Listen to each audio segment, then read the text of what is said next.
પટેલ, જેમને ભારતના લોખંડી પુરુષ તરીકે પણ ઓળખવામાં આવે છે, તે ભારતના સ્વતંત્રતા સંગ્રામના અગ્રણી નેતા અને દેશની સ્વતંત્રતા પછીના યુગના નિર્ણાયક વ્યક્તિ હતા. તેમનો જન્મ 31 ઓક્ટોબર 1875ના રોજ ગુજરાતના નડિયાદ ગામમાં થયો હતો. સરદાર વલ્લભભાઈ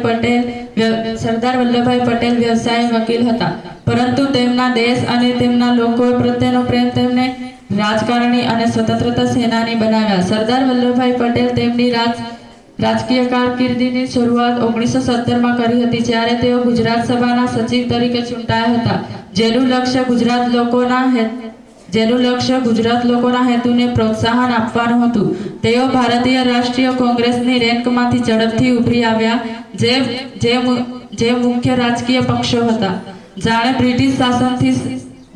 બ્રિટિશ શાસનથી ભારતની સ્વતંત્રતાની લડતનું નેતૃત્વ કર્યું હતું. સરદાર વલ્લભભાઈ પટેલ મહાત્મા ગાંધીના નજીકના સહયોગી હતા અને ભારતની સ્વતંત્રતા હાસિલ કરવા તેમની સાથે નજીકથી કામ કર્યું હતું.